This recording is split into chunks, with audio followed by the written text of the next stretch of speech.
അപ്പോസ്തലനായ പത്രോസ് പറയുന്നുണ്ട്, നിങ്ങൾ അനുഗ്രഹം അനുഭവിക്കുവാൻ വിളിക്കപ്പെട്ടവരാകയാൽ നിങ്ങൾ അനുഗ്രഹിക്കുന്നവരായിരിക്കും. അനുഗ്രഹം അനുഭവിക്കും. ഇതുപോലെ തന്നെ ജീവിതത്തിൽ ശാപങ്ങൾ അനുഭവിക്കുന്നവരുണ്ട്. ഒരേ ക്ലാസ്സിൽ പഠിക്കുന്ന രണ്ട് സമർത്ഥരായ വിദ്യാർത്ഥികൾ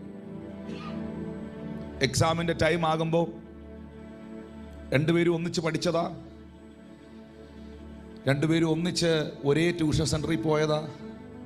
പക്ഷെ എക്സാമിന്റെ ടൈം ആകുമ്പോൾ ഒരു വിദ്യാർത്ഥി കൂടെ പഠിച്ചവൻ സിക്കാകുന്നു, അവൻ എക്സാം എഴുതാൻ പറ്റാതെ വരുന്നു.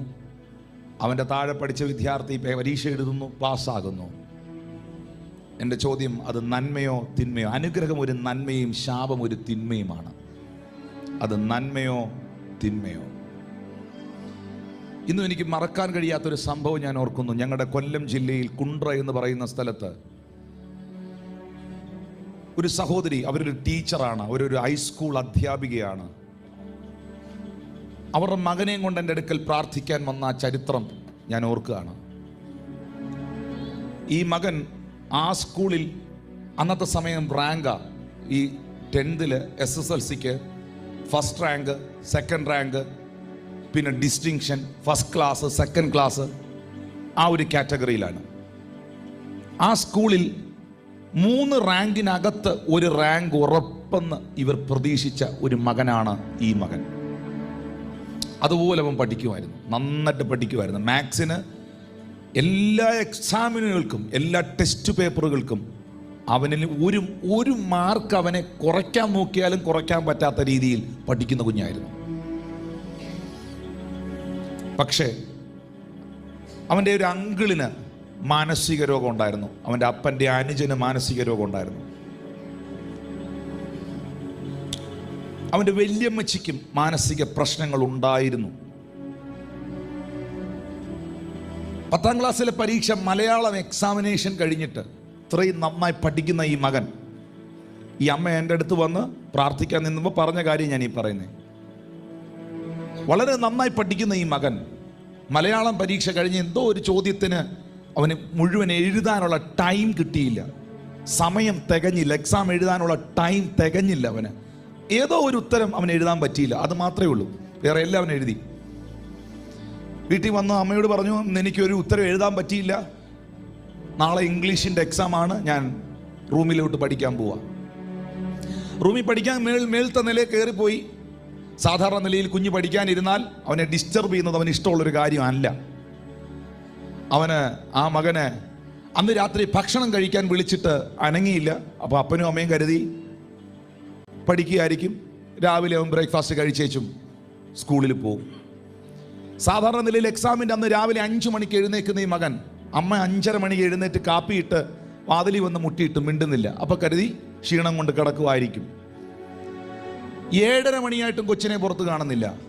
അപ്പനെ വിളിച്ചു, അപ്പൻ വന്ന് കതകി മുട്ടി, പെങ്ങൾ കൊച്ചു വന്ന് പുറകിലൂടെ ജനലി വന്ന് മുട്ടി, ഒരനക്കവും ഇല്ല. അവർ ഭയന്നു പോയി.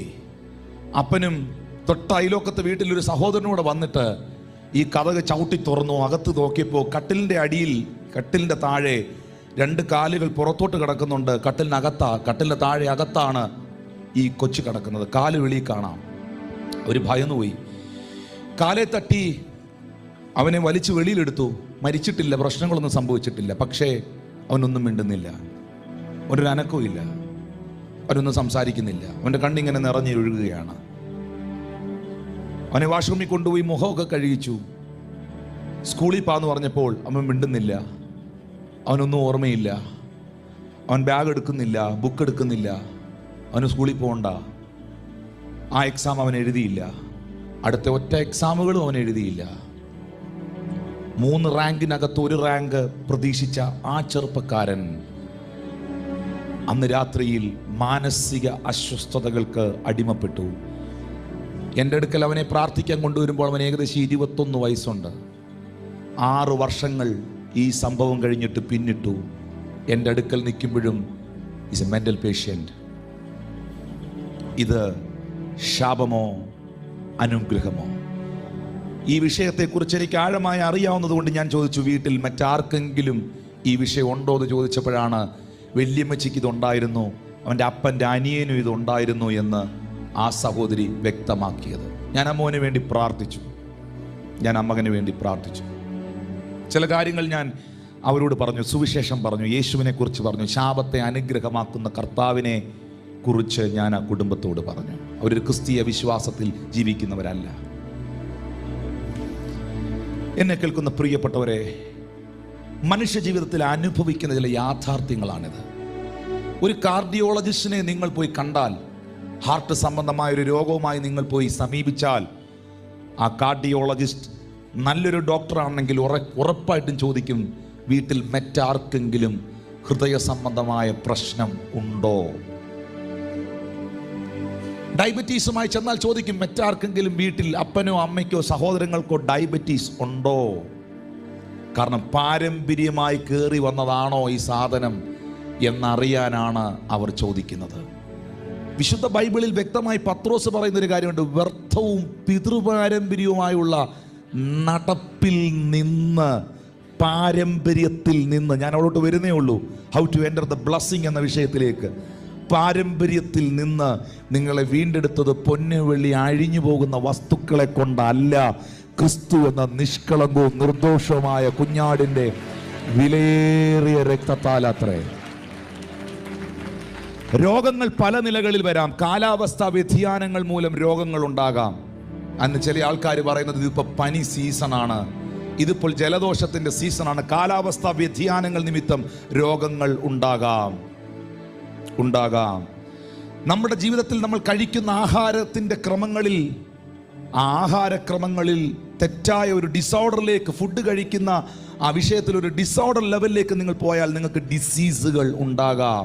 ഡിസോർഡർനെസ്സിൽ നിന്ന് ഡിസീസുകൾ നിങ്ങൾക്കുണ്ടാകാം. ഭക്ഷണക്രമങ്ങൾ തെറ്റിയാൽ രോഗങ്ങൾ സംഭവിക്കാം. പൈശാചികമായ സാത്താൻ കൊണ്ട് ചുമത്തുന്ന പിശാചാധിപത്യം വെച്ചുകൊണ്ട് പിശാച് ചിലരുടെ മേൽ വെക്കുന്ന രോഗത്തിൻ്റെ ബന്ധനങ്ങളുണ്ട്. അതാണ് ലൂക്കോസ് 13 യേശു കർത്താവ് ദേവാലയത്തിൽ നിന്ന് പ്രസംഗിക്കുമ്പോൾ ഒട്ടും നിവരുവാൻ കഴിയാത്തൊരു കൂനയായ സ്ത്രീയെ യേശു കണ്ടു, അവളെ അടുക്കൽ വിളിച്ചു, അവളുടെ മേൽ കൈവച്ചിട്ട് പറഞ്ഞു, സ്ത്രീയെ, നിന്റെ രോഗബന്ധനം അഴിഞ്ഞിരിക്കുന്നു. രോഗബന്ധനം അഴിഞ്ഞിരിക്കുന്നു. അവളുടെ ഡിസ്ക് വളഞ്ഞിരിക്കുകയാണ്, അവൾ കുനിഞ്ഞാണ് നടക്കുന്നത്. MRI സ്കാനിങ്ങിൽ ഡിസ്കിൻ്റെ കംപ്ലൈൻ്റ് ആണെന്നാണ് അവർ പറയുന്നത്. സ്തോത്രം. എൻ്റെ ഒരു ഇമാജിനേഷൻ ഭാവനയിൽ ഞാൻ പറയുകയാണ്, സ്കാനിങ്ങിൽ നോക്കുമ്പോൾ അവളുടെ പ്രശ്നം അവളുടെ ഡിസ്കിനാണ്. യേശു നോക്കുമ്പോൾ ഇത് ഡിസ്കിൻ്റെ കംപ്ലൈൻ്റ് അല്ല. ഹല്ലേലൂയ. ഇത് ഡിസ്കിൻ്റെ കംപ്ലൈൻ്റ് അല്ല. അടുത്ത താഴെയുള്ള വാക്യത്തിൽ പരീശന്മാർ ഇളകി പറഞ്ഞപ്പോൾ നസ്രായൻ അവരെ നോക്കി പറഞ്ഞു, ഇവളും അബ്രഹാമിൻ്റെ മകളാകയാൽ ശബത്ത് നാളിലും ഇവളുടെ ബന്ധനം അഴിച്ചുവിടേണ്ടതല്ലയോ? അവളുടെ ബന്ധനം അഴിച്ചുവിടേണ്ടതല്ലയോ? എന്നാൽ സാത്താൻ 18 സംവത്സരമായി ബന്ധിച്ചിരുന്ന അബ്രഹാമിൻ്റെ മകളായ ഇവളെ, അവൾ അനുഭവിച്ച നട്ടലിൻ്റെ പ്രശ്നം, ആമീൻ, സ്തോത്രം, മാനുഷികമല്ല, പാരമ്പര്യമല്ല, ഒന്നും ചെയ്തുകൊണ്ടല്ല. That is a spiritual attack or satanic attack. ചെവി കേൾക്കാൻ മേലാത്ത, സംസാരിക്കാൻ മേലാത്ത ഒരു കൊച്ചിനെ യേശുവിൻ്റെ അടുക്കൽ പ്രാർത്ഥിക്കാൻ കൊണ്ടുവന്നിട്ട് അപ്പൻ പറഞ്ഞു, ഇവന് ചെവിയും കേൾക്കുകയില്ല, ഇവന് സംസാരിക്കാനും കഴിയത്തില്ല. യേശു പറഞ്ഞത് ചെവി തുറക്കട്ടെ, നാവ് ചലിക്കട്ടെ എന്നല്ല, ഊമനും ചെകിടനുമായ ആത്മാവേ, ഊമനും ചെകിടനുമായ ആത്മാവേ, ഇവനെ വിട്ടുപോ. നസ്രായൻ നോക്കുമ്പോൾ അവൻ്റെ ഇയർ ഡ്രമ്മിൻ്റെ പ്രോബ്ലം അല്ല, നസ്രായൻ നോക്കുമ്പോൾ അവൻ്റെ നാവിൻ്റെ കെട്ടല്ല, അവൻ്റെ ചെവിയെ നാവിനെ ലോക്ക് ചെയ്തിരിക്കുന്ന ഒരു പൈശാചിക മണ്ഡലത്തെ യേശു അവിടെ കാണുകയാണ്. ഇവനെ വിട്ടുപോ.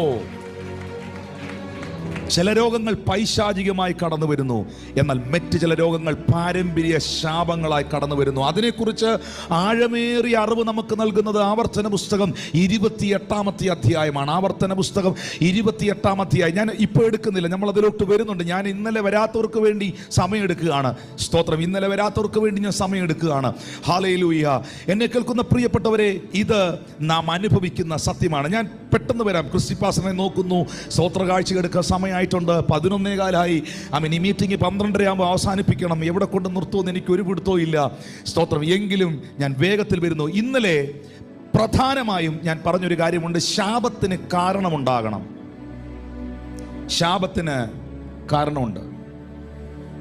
സദൃശ്യവാക്യം 26-ാം അധ്യായം 2-ാമത്തെ വാക്യത്തിൽ പറയുന്നുണ്ട്, കുരികിൽ പാറിപ്പോകുന്നതും മീവൽ പക്ഷി പറന്നു പോകുന്നതും പോലെ കാരണം കൂടാതെ ശാപം പറ്റുകയില്ല. കാരണം കൂടാതെ ശാപം വരികയില്ല. ശാപത്തിന് കാരണങ്ങൾ ഉണ്ട്. ഒരു മനുഷ്യൻ അനുഗ്രഹിക്കപ്പെടാൻ കാരണമുണ്ട്.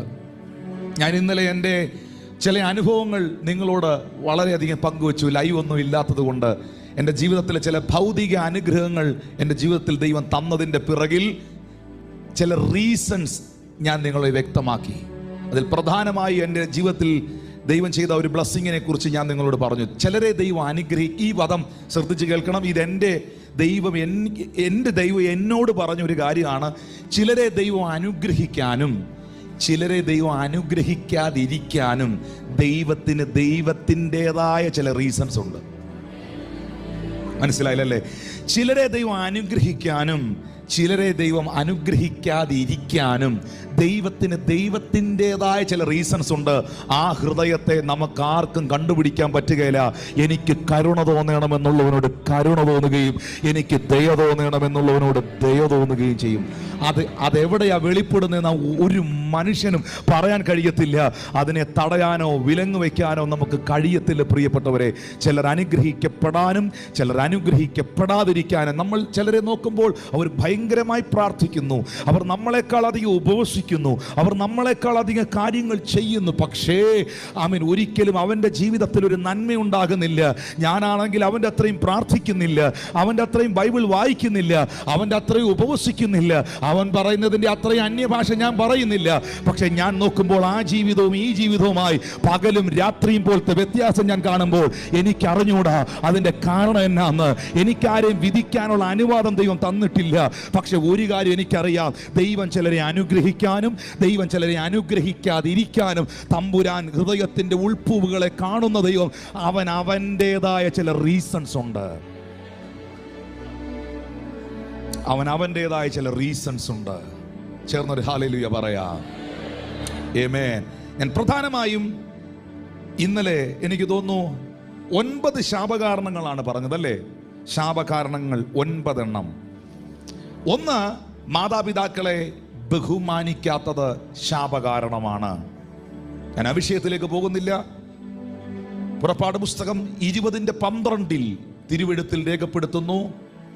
പുറപ്പാട് 20:12, നിന്റെ ദൈവമായ യഹോവ നിനക്ക് തരുന്ന ദേശത്ത് നിനക്ക് ദീർഘായുസ്സ് ഉണ്ടാകാൻ നിന്റെ അപ്പനെയും അമ്മയും ബഹുമാനിക്കുക. പഴയ നിയമത്തിലൊരു ഭാഗമാണെന്ന് കരുതി പുതിയ നിയമത്തിൽ അതിന് മാറ്റം വന്നെന്ന് നനച്ച് ആ തിരുവെഴുത്തുകളെ സ്വീകരിക്കാതെ പോകരുത്. പുതിയ നിയമഭാഗത്തിലേക്ക് വരുമ്പോൾ എഫേസ്യർക്ക് എഴുതിയ ലേഖനം 6-ാം അധ്യായം 1, 2, 3 തിരുവെഴുത്തുകളിൽ അപ്പോസ്തലനായ പൗലോസ് കുറച്ചും കൂടെ ആധികാരികമായി പറയുന്നു, മക്കളെ, നിങ്ങളുടെ അമ്മയപ്പന്മാരെ കർത്താവിൽ അനുസരിപ്പീൻ. കർത്താവിൽ, ഞാൻ ഇന്നലെ അത് പറഞ്ഞു, കർത്താവിൽ അനുസരിക്കണം. ഹല്ലേലൂയ. കർത്താവിനേക്കാൾ കൂടുതലായിട്ടല്ല. ആരും മിണ്ടുന്നില്ല. നമ്മൾ പഠിച്ചു വച്ചിരിക്കുന്നത് മാതാപിതാ ഗുരു ദൈവം എന്നുള്ളതാണ്. പക്ഷേ അത് നല്ല കാര്യമാണ്. പക്ഷെ ഞാനതൊന്ന് തിരിച്ചിടുകയാണ്. എൻ്റെ ജീവിതത്തിൽ ഞാനൊന്ന് തിരിച്ചിടുകയാണ്. ദൈവം, മാതാപിതാ ഗുരു. ഹല്ലേലൂയ. എല്ലാം കഴിഞ്ഞിട്ടല്ല എനിക്ക് ദൈവം, ഒന്നാമതായി എനിക്ക് ദൈവം. ഒന്ന് കൈയടിച്ച് കർത്താവ്. എല്ലാവരും കഴിഞ്ഞിട്ടല്ല എനിക്ക് ദൈവം, ഒന്നാമതായി എനിക്ക് ദൈവം. First seek the kingdom of the Lord. മുൻപേ അവൻ്റെ രാജ്യവും അവൻ്റെ നീതിയും അന്വേഷിക്കുവീൻ. മക്കളെ, നിങ്ങളുടെ അമ്മയപ്പന്മാരെ കർത്താവിൽ അനുസരിക്കുവീൻ. ഞാൻ ഇന്നലെ ഒത്തിരി ഉദാഹരണങ്ങൾ അതിന് നിങ്ങളോട് പറഞ്ഞു. എൻ്റെ അമ്മ എന്നോട് പറഞ്ഞു, നീ സ്നാനപ്പെടണ്ട. എൻ്റെ അമ്മ പ്രാർത്ഥിച്ചാണ് ഞാൻ ഈ വിശ്വാസത്തിലേക്ക് വന്നത്. എൻ്റെ അമ്മയുടെ പ്രാർത്ഥനയാണ് ഈ സ്റ്റേജിൽ നിർത്തിയിരിക്കുന്നത്.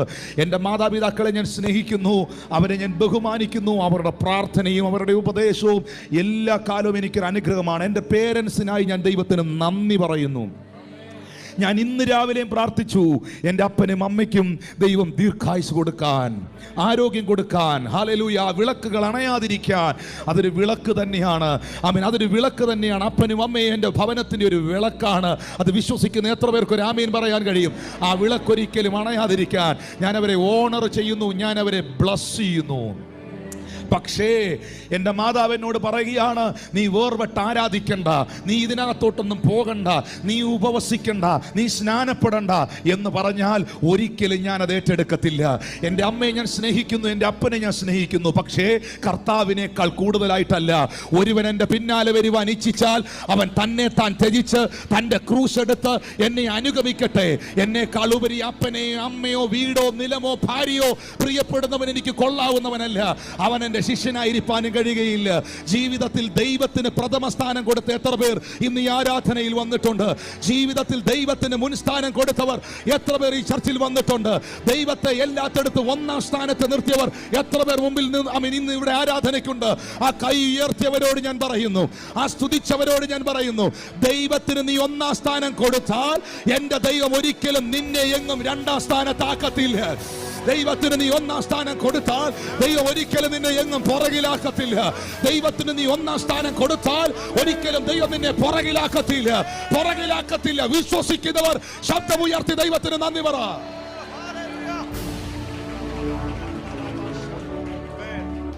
ഹല്ലേലൂയ. മാതാപിതാക്കളെ ബഹുമാനിക്കാതിരിക്കുന്ന ശാപകാരണം, സാധുക്കളെ പീഡിപ്പിക്കുന്നത്. ഇന്ന് ഈ മീറ്റിംഗിൽ വന്നിരിക്കുന്നവർ ആരാധനയോടെയും ആർപ്പുവിളിയോടെയും കൂടെയാ ഇപ്പൊ ഇതെല്ലാം കേട്ടുകൊണ്ടിരിക്കുന്നത്. ഇന്നലെ എല്ലാവരും കരഞ്ഞോണ്ടാണ് ഇത് കേട്ടുകൊണ്ടിരുന്നത്. ഇവിടെ പിൻ ഡ്രോപ്പ് സൈലന്റ് ആയിരുന്നു ഈ ചർച്ചിൽ. സ്തോത്രം, ഹല്ലേലൂയ. ഞാൻ അതിലോട്ട് പോകുന്നില്ല. സാധുക്കളെ പീഡിപ്പിക്കുന്നത് ശാപകാരണം, എളിയവരെ ആദരിക്കുന്നവർ അനുഗ്രഹീതർ.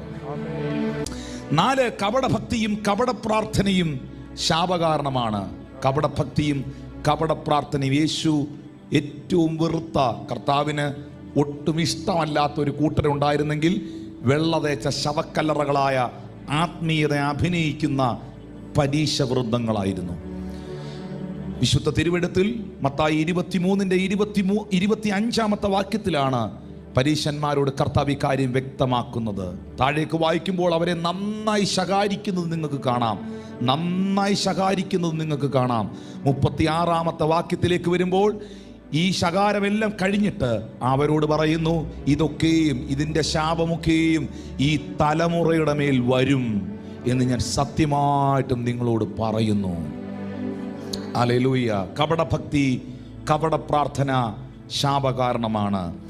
ദൈവത്തിൻ്റെ മുതൽ മോഷ്ടിക്കുന്നത്, 5ാമത്തെ വിഷയം ഇന്നലെ പഠിപ്പിച്ചത്, ദൈവത്തിൻ്റെ മുതൽ മോഷ്ടിക്കുന്നത് ശാപകാരണമാണ്. മലാക്കി പ്രവാചകന്റെ പുസ്തകത്തിൽ നിന്ന് ദശാംശത്തെക്കുറിച്ച് ഞാൻ പഠിപ്പിച്ചു. ദൈവത്തിന് കൊടുക്കേണ്ട സമയം നാം കൊടുക്കാതിരിക്കുന്നതിനെ കുറിച്ച് പഠിപ്പിച്ചു. 24 മണിക്കൂർ സ്വർഗത്തിൽ ദൈവം നമുക്ക് തന്നിരിക്കുമ്പോൾ അത് 2 മണിക്കൂറും 15 മിനിറ്റും സത്യം പറഞ്ഞാൽ ദൈവത്തിനുള്ളതാ. പൈസയിൽ മാത്രമല്ല നിങ്ങൾ ടൈത്തെടുത്ത് വെക്കേണ്ടത്, ദശാംശം മാറ്റി വെക്കേണ്ടത്. എല്ലാത്തിനും അങ്ങനെ ഒന്ന് വെക്കണം, സമയത്തിന് വെക്കണം, എല്ലാത്തിലും വെക്കണം. ഹല്ലേലൂയ. പ്രായം ഇത്രയായില്ലേ, വയസ്സ് ഇത്രയായില്ലേ, ഈ ഒരു വയസ്സിൽ, 40 വയസ്സിൽ, 50 വയസ്സിൽ, 60 വയസ്സിൽ എത്ര മണിക്കൂർ നിന്നെ വിടിവിച്ച കർത്താവിന് വേണ്ടി നിന്റെ കാലുകൾ ഓടി? ഇന്ത്യൻ റുപ്പിക്ക് വേണ്ടി ഓടിയ കാലുകൾ, അമേരിക്കൻ ഡോളറിന് വേണ്ടി ഓടിയ കാലുകൾ, UAE ദിർഹംസിന് വേണ്ടിയും ദിനാറിന് വേണ്ടിയും ഓടിയ കാലുകൾ ഇതിനകത്തുണ്ട്. പക്ഷേ കർത്താവിൻ്റെ മാറ്റമില്ലാത്ത സുവിശേഷത്തിന് വേണ്ടിയും തൻ്റെ വചനത്തിന് വേണ്ടിയും സ്റ്റെപ്പ് വയ്ക്കാൻ നിങ്ങളിൽ എത്ര പേർക്ക് സാധിച്ചിട്ടുണ്ട്? നിനക്ക് തന്ന ആരോഗ്യത്തിൻ്റെ ദശാംശം നീ ദൈവത്തിന് കൊടുത്തോ? നിനക്ക് തന്ന ആയുസ്സിൻ്റെ ദശാംശം നീ ദൈവത്തിന് കൊടുത്തോ? നിനക്ക് തന്ന പണത്തിൻ്റെ ദശാംശം നീ ദൈവത്തിന് കൊടുത്തോ? നിനക്ക് തന്ന സമയത്തിൻ്റെ ദശാംശം നീ ദൈവത്തിന് കൊടുത്തോ? അങ്ങനെ പറയാൻ തുടങ്ങിയാൽ ഒരുപാട് കാര്യങ്ങൾ മുൻപിൽ വെക്കേണ്ടതായി വരും. ഈ 5 കാര്യങ്ങളാണ് പ്രധാനമായും ഇന്നലെ എടുത്തത്. അതിൽ തെറ്റായ ലൈംഗിക പാപങ്ങൾ എന്നുള്ള വിഷയം വീണ്ടും വീണ്ടും പഠിപ്പിക്കേണ്ടതുണ്ട്. ഇന്നത്തെ കാലഘട്ടത്തോടുള്ള ബന്ധത്തിൽ, ഇന്നത്തെ തലമുറയോടുള്ള ബന്ധത്തിൽ. Praise God, praise God, praise God. ദൈവവചനത്തിൽ നിന്ന് നിങ്ങളത് സവിസ്തരമായി കേട്ടു. അതിലൂടെ എങ്ങനെയാണ് ശാപമുണ്ടാകുന്നതെന്ന്, അതിൻ്റെ പരിഹാരമെന്ന്. ഞാൻ 6ാമത്തെ വിഷയത്തിലേക്ക് വരുന്നു. ഇനി എനിക്ക് തോന്നുന്നു 3 കാര്യങ്ങളുടെ മുൻപിലുണ്ട്. 6ാമത്തെ വിഷയം, അബ്രഹാമിൻ്റെ മക്കളെ, അബ്രഹാമിൻ്റെ തലമുറകളെ ശപിക്കുന്നത് ശാപകാരണമാണ്. അബ്രഹാമിയ തലമുറയെ ശപിക്കുന്നത് ശാപകാരണമാണ്. ഉൽപ്പത്തിയുടെ പുസ്തകം 12-ാം അധ്യായം 1 മുതൽ 3 വരെയുള്ള വാക്യങ്ങൾ ഈ സമയത്ത് കർത്തൃദാസൻ നിങ്ങളെ വായിച്ച് കേൾപ്പിക്കും. Genesis chapter 12 verses 1 to 3 please. യഹോവ അബ്രഹാമിനോട് അരുളി ചെയ്തത് എന്തെന്നാൽ, നീ നിന്റെ ദേശത്തെയും ചാർച്ചക്കാരെയും പിതൃഭവനത്തെയും വിട്ട് പുറപ്പെട്ട് ഞാൻ നിന്നെ കാണിപ്പാനിരിക്കുന്ന ദേശത്തേക്ക് പോകാം. ഞാൻ നിന്നെ വലിയൊരു ജാതിയാക്കും, നിന്നെ അനുഗ്രഹിച്ച് നിന്റെ പേർ വലുതാക്കും, നീ ഒരു അനുഗ്രഹമായിരിക്കും. നിന്നെ അനുഗ്രഹിക്കുന്നവരെ ഞാൻ അനുഗ്രഹിക്കും, നിന്നെ ശപിക്കുന്നവരെ ഞാൻ ശപിക്കും. അബ്രഹാമിന്റെ സന്തതികളെ, അബ്രഹാമ്യ തലമുറകളെ ശപിക്കുന്നവരുടെ മേൽ ഒരു ദൈവിക ശാപം ഈ തിരുവെഴുത്തിൻ പ്രകാരം ഉണ്ടാകും. കാരണം ഇത് ദൈവം പറഞ്ഞ വചനവും വാഗ്ദത്തവും ആണ്. അതുകൊണ്ടാണ് അപ്പോസ്തലനായ പത്രോസ് സഭയോട് പറഞ്ഞത്, നിങ്ങളെ ഉപദ്രവിക്കുന്നവരെ നിങ്ങൾ ശപിക്കാതെ അനുഗ്രഹിക്കുവീൻ. പിന്നെ കർത്തൃദാസൻ പറയുന്നു, നിങ്ങൾ അനുഗ്രഹം അനുഭവിക്കേണ്ടവരാകയാൽ അനുഗ്രഹിക്കുന്നവരായിരിപ്പീൻ. ഹല്ലേലൂയ. വീണ്ടും തിരുവെഴുത്തിൽ ലേഖനങ്ങളിൽ വ്യക്തമാക്കുന്ന ഒരു സത്യമുണ്ട് പ്രിയപ്പെട്ടവരെ. ഒരു ദ്വാരത്തിൽ നിന്ന് കയ്പും മധുരവും പുറപ്പെടുന്നത് നന്നല്ല. ഒരു വായിൽ നിന്ന് തന്നെ ശാപവും അനുഗ്രഹവും വരാൻ പാടില്ല. കഴിഞ്ഞ 23 വർഷമായി ഞാൻ കർത്താവിൻ്റെ ശുശ്രൂഷയിൽ നിൽക്കുന്നു. അഭിമാനത്തോടെ, നേരോടെ നിഷ്കളങ്കതയോടെ എന്നെ കാണുന്ന കർത്താവിൻ്റെ മുമ്പിൽ നിന്നുകൊണ്ട് സാക്ഷ്യത്തോടെ എനിക്ക് പറയാൻ കഴിയും. ഉപദ്രവിച്ചവരുണ്ട്, പണി തന്നവരുണ്ട്, പാര വെച്ചവരുണ്ട്, ചതിച്ചവരുണ്ട്, പിന്നാമ്പുറങ്ങളിൽ ഇരുന്ന് ആക്ഷേപങ്ങൾ പറഞ്ഞവരുണ്ട്, തെറ്റിദ്ധരിച്ചവരുണ്ട്, കൈകൊണ്ട് പിടിച്ച് വളർത്തി പൊക്കിയെടുത്ത് ഒരപ്പനൊരു കുഞ്ഞിനെ കൊണ്ട് നടക്കുന്ന പോലെ കൊണ്ട് നടന്ന് വളർത്തിയവരുണ്ട്. അവരൊക്കെയും വിട്ടിറങ്ങിപ്പോയിട്ടും ഇന്ന് വരെ എൻ്റെ അധരം കൊണ്ട് എന്നെ വിട്ടുപോയവരെയോ എനിക്ക് വിരോധമായി സംസാരിച്ചവരെയോ ഇന്ന് വരെ എൻ്റെ അധരം കൊണ്ട് ഞാൻ ശപിച്ചിട്ടില്ല. ശാപവാക്ക് അവരെ നോക്കി പറഞ്ഞിട്ടില്ല. എൻ്റെ വേദന ഞാൻ കർത്താവിന് കൊടുത്തിട്ടുണ്ട്, ക്ഷമ ഞാൻ അവർക്ക് കൊടുത്തിട്ടുണ്ട്. ക്ഷമ ഞാൻ അവർക്ക് കൊടുത്തു, വേദന ഞാൻ കർത്താവിന് കൊടുത്തു. പക്ഷേ ഞാൻ ഇതുവരെ പറഞ്ഞിട്ടില്ല. പറയുന്നവരില്ലെന്നല്ല, പറയുന്നവരുണ്ടാകാം. പക്ഷേ ഒരു ഉറവയിൽ നിന്ന് തന്നെ കയ്പും മധുരവും വരാൻ പാടില്ല. ഒരേ അധരത്തിൽ നിന്ന് ശാപവും അനുഗ്രഹവും വരാൻ പാടില്ല എന്ന് യാക്കോബിൻ്റെ ലേഖനത്തിൽ യാക്കോബ് പറയുമ്പോൾ, എൻ്റെയും നിൻ്റെ അധരം ശപിക്കുവാനുള്ള അധരമല്ല, അനുഗ്രഹിക്കുവാനുള്ള അധരമാണ്. ഒന്ന് കൈയടിച്ച് കർത്താവിന് നന്ദി പറയൂ. എൻ്റെയും നിങ്ങളുടെ അധരം ശപിക്കുവാനുള്ള അധരമല്ല, എൻ്റെയും നിൻ്റെ അധരം അനുഗ്രഹിക്കുവാനുള്ള അധരമാണ്. ഹല്ലേലൂയ. ഒരു കാരണവശാലും അബ്രഹാമിൻ്റെ സന്തതികളെ ശപിക്കരുത്. ഇനി വേറൊരു വാഗ്ദത്തവും കൂടെ നിൽപ്പുണ്ട്. നിന്നെ അനുഗ്രഹിക്കുന്നവരെ. ആരാ അബ്രഹാമിൻ്റെ സന്തതികൾ? അബ്രഹാമിൻ്റെ സന്തതികൾ ഇസ്രായേൽ ജനത മാത്രമല്ല. We are the seed of Abraham. We are the children of Abraham. Bible പറയുന്നു, ക്രിസ്തുയേശുവിലുള്ള വിശ്വാസത്താൽ നിങ്ങളും അബ്രഹാമിൻ്റെ സന്തതികളായിരിക്കുന്നു. ക്രിസ്തുയേശുവിലുള്ള വിശ്വാസത്താൽ നിങ്ങളും അബ്രഹാമിൻ്റെ സന്താനങ്ങളായി തീർന്നിരിക്കുന്നു. ഹല്ലേലൂയ. നിങ്ങളെ വെട്ടിയെടുത്ത പാറയിൽ നിന്നും നിങ്ങളെ കുഴിച്ചെടുത്ത കനിഗർഭത്തിലേക്കും നിങ്ങൾ തിരിഞ്ഞു നോക്കുവീൻ. അങ്ങനെയാണെങ്കിൽ ഞാനും ആ അനുഗ്രഹത്തിൻ്റെ പാർട്ടേക്കറാ. ഞാനും അബ്രഹാമിൻ്റെ സന്തതിയാ. സക്കായി മരത്തിന്റെ മേളിൽ നിന്ന് താഴോട്ടിറങ്ങി വന്നു. കർത്താവിൻ്റെ വിളി കേട്ട് ആ ശബ്ദത്തിന്റെ മുമ്പിൽ ഇറങ്ങി വന്ന് തന്നെ സമർപ്പിച്ചിട്ട് പറഞ്ഞു, ഞാൻ എന്തെങ്കിലും ചതിവായി വാങ്ങിയിട്ടുണ്ടെങ്കിൽ ഇരട്ടിയായി ഞാനത് തിരിച്ചു കൊടുക്കാം. ആമീൻ. എൻ്റെ ജീവിതത്തിലെ എല്ലാ കളിപ്പീര് പരിപാടിയും ഞാൻ മാറ്റിവെച്ചിട്ട് ഞാൻ ഇന്നു മുതൽ നിന്റെ വചനം അനുസരിക്കാന്നാ പുള്ളി പറഞ്ഞത്.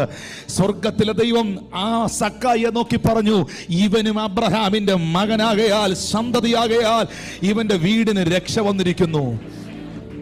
18 വർഷം കൂനയായ സ്ത്രീയെ യേശു നിവർത്തിയപ്പോൾ, സൗഖ്യമാക്കിയപ്പോൾ പള്ളിയിലിരുന്ന മുഴുവൻ പരീശന്മാരും എഴുന്നേറ്റ് വിരൽ ചൂണ്ടി, എന്തിനിന്ന് ഇവളെ സൗഖ്യമാക്കി? ശബത്തിൽ എന്തിനീ പ്രവൃത്തി ചെയ്തു? കർത്താവ് പറഞ്ഞു, ഇവളും അബ്രഹാമിന്റെ മകളാകയാൽ. പിന്നെ ഒരക്ഷരം അവർക്ക് മിണ്ടാൻ പറ്റിയില്ല. കാരണം അവർക്കറിയാം, അബ്രഹാമിന്റെ മകൾ കൂനി നടക്കേണ്ടവളല്ല. അബ്രഹാമിന്റെ മകൾ കൂനി നടക്കേണ്ടവളല്ല. ജീസസ്, അബ്രഹാമിന്റെ മകൾ അനുഗ്രഹത്തിൽ നിൽക്കേണ്ടവളാണ്. അബ്രഹാമിന്റെ സന്തതി അനുഗ്രഹത്തിൽ നിൽക്കേണ്ടവരാണ്. കാരണം അബ്രഹാമിനോട് പറഞ്ഞു, നിന്നെ ഞാൻ ഒരു അനുഗ്രഹമാക്കിയിരിക്കുകയാണ്. You are the blessed.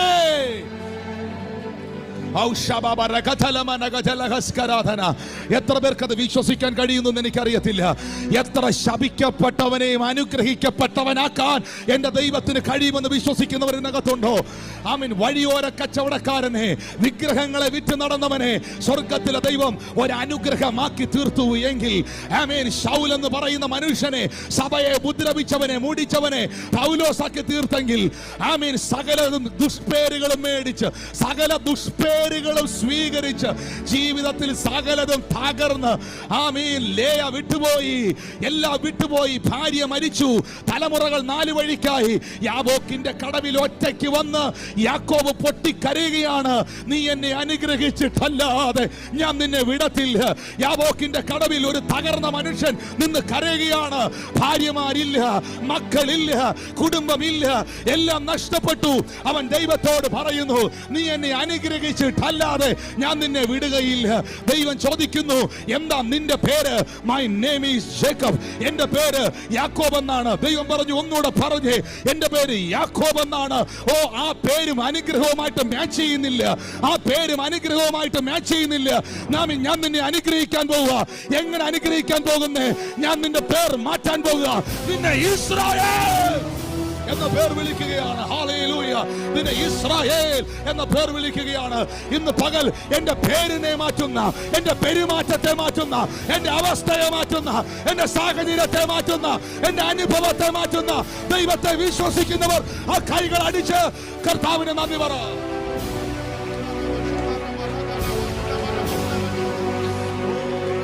ഇത് പോരാ പ്രിയപ്പെട്ടവരെ, ഇത് പോരാ. ആമീൻ. ഭാര്യ നഷ്ടപ്പെട്ടവൻ, തലമുറ നഷ്ടപ്പെട്ടവൻ, ജീവിതത്തിൽ ശപിക്കപ്പെട്ടവൻ എന്ന് ചിന്തിച്ചവൻ, ആമീൻ, യാബോക്കിന്റെ കടവിൽ വന്ന് പറയുന്നു, അനുഗ്രഹിക്കുന്ന ദൈവമേ, ഇന്ന് പകൽ എനിക്ക് ശപിക്കുന്ന ദൈവത്തെ അറിഞ്ഞൂടാ. അനുഗ്രഹിക്കുന്ന ദൈവമേ, നീ എന്നെ അനുഗ്രഹിച്ചിട്ടല്ലാതെ ഞാൻ നിന്നെ വിടത്തില്ല. ഇനി നിന്റെ പേർ ഉബായി എന്നല്ല, ഇനി നിന്റെ പേർ തട്ടിപ്പുകാരൻ എന്നല്ല, ഇനി നിന്റെ പേർ യാക്കോബ് എന്നത്രേ. ഓ ഹല്ലേലൂയ. ആമീൻ. നിന്റെ പേർ ഇസ്രായേൽ എന്നത്രേ. നിന്റെ പേര് ഇസ്രായേൽ എന്നത്രേ. ഒരു മനുഷ്യന്റെ ജീവിതത്തെ യാബോക്കിന്റെ കടവിൽ വെച്ച് തമ്പുരാൻ തിരിക്കുകയാണ്. അവന്റെ ചരിത്രത്തെ തിരിക്കുകയാണ്. ഒരുത്തനെ ഒരു രാജ്യമാക്കി തീർക്കുകയാണ്.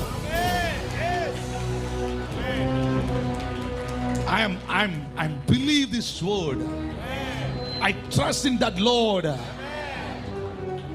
He is the God of blessing. My God is the God of blessing.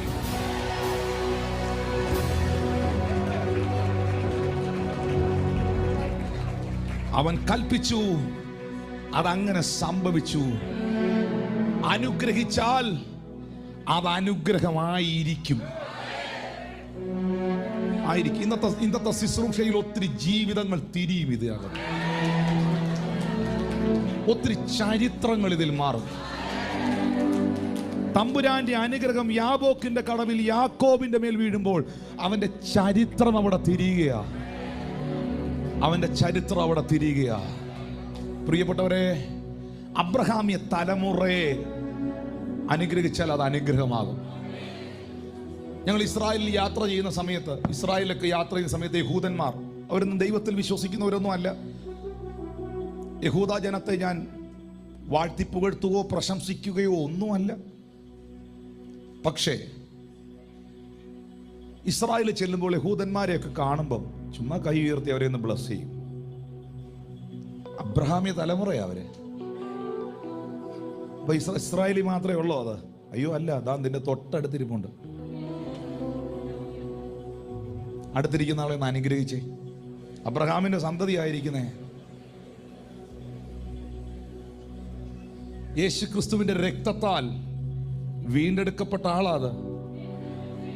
വാക്യം മനസ്സിലാക്കാത്തവരോടും വിശ്വസിക്കാത്തവരോടും ഒന്നുകൂടെ പറയാം, ക്രിസ്തുവേശുവിലുള്ള വിശ്വാസത്താൽ നിങ്ങളും അബ്രഹാമിന്റെ സന്തതികളാകുന്നു. യേശുവിൽ വിശ്വസിക്കുന്നവരെന്ന് കൈ ഉയർത്തി പിടിച്ചേ. ക്രിസ്തുവേശുവിലുള്ള വിശ്വാസത്താൽ നിങ്ങളും എനിക്ക് തോന്നുന്നു ഇതിനകത്ത് ഒരു 800-ഓളം പേര് കാണും. എല്ലാവരും ഒന്ന് കൈ ഉയർത്തി പിടിച്ച് അത്ര അനുഗ്രഹം ഞാൻ കൊണ്ടുപോട്ടെ. ഞാൻ നിങ്ങളെ അനുഗ്രഹിക്കുക. I bless you. ഞാൻ നിങ്ങളെ അനുഗ്രഹിക്കുക. I bless you everyone here. In the name of Father, Son and the Holy Spirit. I bless you the children of the Lord. I bless you. നിങ്ങൾ കൈ ഉയർത്തി നിങ്ങളുടെ ദൈവദാസനെ ഒന്ന് അനുഗ്രഹിച്ച്, ദൈവദാസന്മാരെ ഒന്ന് അനുഗ്രഹിച്ച്. അതൊരു ബ്ലെസ്സിങ്. അബ്രഹാമിൻ്റെ സന്തതിയെ അനുഗ്രഹിക്കുന്നവൻ അനുഗ്രഹിക്കപ്പെടും. അബ്രഹാമിയെ സന്തതിയെ കുറ്റം പറയുന്നവനല്ല, അബ്രഹാമിയെ സന്തതിയെ വിമർശിക്കുന്നവനല്ല, അബ്രഹാമിന്റെ സന്തതിക്ക് പാരപണിയുന്നവനല്ല, അബ്രഹാമിന്റെ സന്തതിക്ക് എതിരെ നിൽക്കുന്നവനല്ല. അബ്രഹാമിന്റെ സന്തതിയെ അനുഗ്രഹിക്കുന്നവനെ ദൈവം അനുഗ്രഹിക്കും. വിശ്വസിക്കുന്നവർ ദൈവത്തിന് നന്ദി പറഞ്ഞേ. I bless you, Pastor. I bless you, brother. I bless you, each and every person here. Hallelujah. It's a promise of the Lord. ചുമ്മാ മേടിച്ചോ, ഒന്നും ചെയ്യണ്ട. ഈ വാക്യം തുറന്നു വെച്ചിട്ട് പറയണേ, ഇങ്ങനെ കർത്താവേ നീ പറഞ്ഞിട്ടുണ്ടല്ലോ, ഞാൻ എൻ്റെ പാസ്റ്ററെ അനുഗ്രഹിക്കുക. അബ്രഹാമിന്റെ സന്തതി അനുഗ്രഹിക്കുന്നവനെ ഞാൻ അനുഗ്രഹിക്കുമെന്ന് പറഞ്ഞിട്ടുണ്ടല്ലോ, ഞാൻ അനുഗ്രഹിക്കുക. ഞാൻ അനുഗ്രഹിക്കുക. കർത്താവിൻ്റെ ജനത്തെ അനുഗ്രഹിക്കുക. ദൈവമക്കളെ, കർത്താവിൻ്റെ അഭിഷിക്തന്മാർക്കെതിരെയോ ദൈവത്തിൻ്റെ മക്കൾക്കെതിരെയോ കർത്താവിൻ്റെ രക്തത്താൽ വീണ്ടെടുക്കപ്പെട്ട ജനത്തിനെതിരെയോ ദയവായി അധരം എടുത്ത് ചലിപ്പിച്ച്, ആവശ്യമില്ലാത്തടത്തെല്ലാം എടുക്കുന്ന ആ സാധനം എടുത്ത് ചലിപ്പിച്ച് ഒരിക്കലും ഒരു കേഴ്സ് നിങ്ങളുടെ ജീവിതത്തിൽ ഉണ്ടാകരുത്. കാരണം അബ്രഹാമി തലമുറയെ ശപിക്കുന്നവർ ശാപത്തിൻ്റെ അടിയിലാകും എന്ന് കർത്താവ് പറഞ്ഞു. അനുഗ്രഹിക്കുന്നവർ അനുഗ്രഹിക്കപ്പെടും. നിങ്ങൾ എത്ര പേര് ഈ വിശ്വാസത്തിന്, വിശ്വാസ വാക്കുകൾക്ക് ആമീൻ പറയുന്നവരുണ്ട്? നമ്മുടെ ചർച്ചിലുള്ളവരെല്ലാം വാഗ്ദത്തം വീണവർ ഉടനെ അതിന് ആമീൻ പറയും. ആമീൻ എന്ന് പറഞ്ഞാൽ എൻ്റെ പ്രാർത്ഥന കഴിഞ്ഞെന്നല്ല, യേശുവിൻ നാമത്തിൽ തന്നെ ആമീൻ എന്ന് പറഞ്ഞാൽ എല്ലാവരുടെയും ചിന്ത കഴിഞ്ഞു, പ്രാർത്ഥന കഴിഞ്ഞു, അതിൻ്റെ സിഗ്നൽ ഇട്ടതാണ് ആമീൻ. അല്ല, ആമീൻ എന്ന് പറഞ്ഞാൽ അങ്ങനെ തന്നെ, അങ്ങനെ തന്നെ. ഞാൻ കുവൈറ്റിൽ മീറ്റിങ്ങിന് പോയ സമയത്ത്, കുറേ വർഷങ്ങൾക്ക് മുമ്പാണ്, മീറ്റിങ്ങിന് പോയ സമയത്ത് NECK കോമ്പൗണ്ട് എന്ന് പറഞ്ഞൊരു കോമ്പൗണ്ടിൽ നമ്മുടെ സഹോദരന്മാർ അവിടെ നിന്നുകൊണ്ട് എൻ്റെ മീറ്റിങ്ങിൻ്റെ ഫ്ലയേഴ്സ്, നോട്ടീസ് കൊടുത്തു. അപ്പോൾ ഈ മീറ്റിങ്ങിന് വന്ന ഒരാൾ, വേറൊരു ചർച്ചിലെ ഒരു സഹോദരൻ എന്നോട് പറഞ്ഞു, ടിനു പാസ്റ്ററെ, ഫ്ലയർ കിട്ടിയ ഞാൻ ഈ മീറ്റിങ്ങിന് വന്നത്, ഞാൻ ഇന്ന സഭയിലെ ഒരു ശുശ്രൂഷകനാണ്. ഞാൻ ചോദിച്ചു, ആരാ ഫ്ലയർ തന്നേ? അയ്യോ, അത് പിന്നെ പാസ്റ്റർ ചർച്ചിലെ വിശ്വാസി തന്നെ. എങ്ങനെ മനസ്സിലായി അത് ഞങ്ങളുടെ വിശ്വാസിയാണ്? അപ്പോൾ പുള്ളി അടുത്ത് പോണ്ട്. ഞാൻ പുള്ളിയോട് ഈ ഫ്ലയർ തന്നപ്പോൾ, പുള്ളി എനിക്ക് ആ ഫ്ലയർ തന്നപ്പോൾ ഞാൻ പുള്ളിയോട് ചുമ്മാ പറഞ്ഞത് കർത്താവ് അനുഗ്രഹിക്കണമെന്ന്. പുള്ളി പറഞ്ഞു ആമേൻ എന്ന് വെച്ചാൽ ഇത് വഴിയേ പോയാലും പിടിക്കുന്ന ടീമുകളാണ്.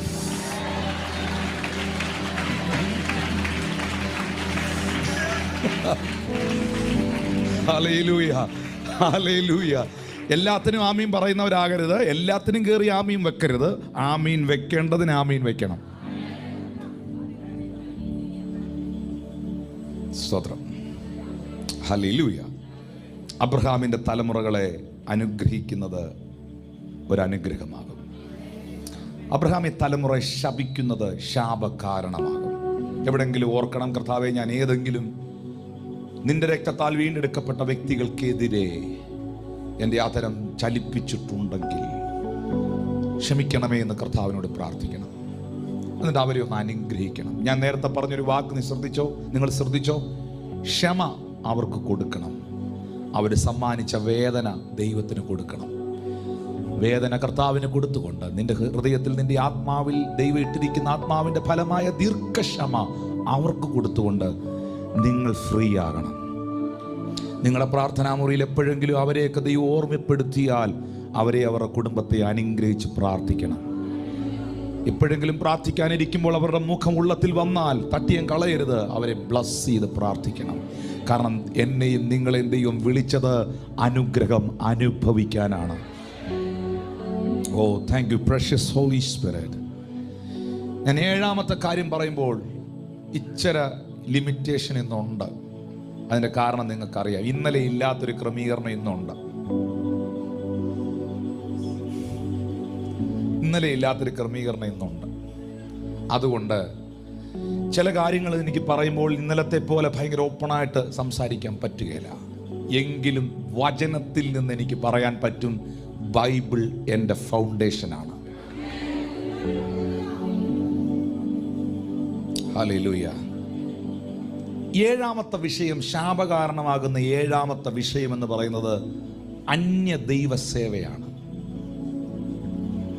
എന്ന് പറഞ്ഞാൽ എന്താ? എന്ന് പറഞ്ഞാൽ ദൈവമല്ലാത്ത എന്തിനെയെങ്കിലും ദൈവമായി സങ്കല്പിച്ചുകൊണ്ട് സേവിക്കുകയോ ആരാധിക്കുകയോ ചെയ്തിട്ടുണ്ടെങ്കിൽ അത് ശാപകാരണമാണ്. ദൈവമല്ലാത്ത എന്തിനെയെങ്കിലും ദൈവമായി കണ്ടുകൊണ്ട് സേവിക്കുകയോ ആരാധിക്കുകയോ അങ്ങനെ സങ്കല്പിച്ചുകൊണ്ട് വണങ്ങുകയോ ചെയ്തിട്ടുണ്ടെങ്കിൽ അത് ദൈവത്തിന് നിരക്കാത്ത, വചനത്തിന് യോജിക്കാൻ കഴിയാത്ത ഒരു വസ്തുതയാണ്. പുറപ്പാട് പുസ്തകം 20, ഞാൻ പറഞ്ഞല്ലോ, not explanation, only we are going to read the Bible. അത്രേ പറ്റൂ. പുറപ്പാട് പുസ്തകം 20-ാം അധ്യായം 1 മുതലുള്ള വാക്യങ്ങൾ പെട്ടെന്ന് വായിക്കാൻ പോവുക. പുറപ്പാട് 20-1 മുതൽ ഈ വചനങ്ങളൊക്കെയും ദൈവം അരുളി ചെയ്തു. അടിമ വീടായ മിസ്രൈം ദേശത്ത് നിന്ന് നിന്നെ കൊണ്ടുവന്ന യഹോവയാകുന്ന ഞാൻ നിന്റെ ദൈവമാകുന്നു. ഞാനല്ലാതെ അന്യ ദൈവങ്ങൾ നിനക്കുണ്ടാകരുത്. അടിമ വീടായ മിസ്രൈം ദേശത്ത് നിന്ന് നിന്നെ കൊണ്ടുവന്നത് നിന്റെ ദൈവമായ യഹോവയായ ഞാനാ. എന്നിട്ട് തമ്പുരാൻ പറയാ, ഞാനാ നിന്റെ ദൈവം, ഞാനല്ലാതെ അന്യ ദൈവങ്ങൾ നിനക്കുണ്ടാകരുത്.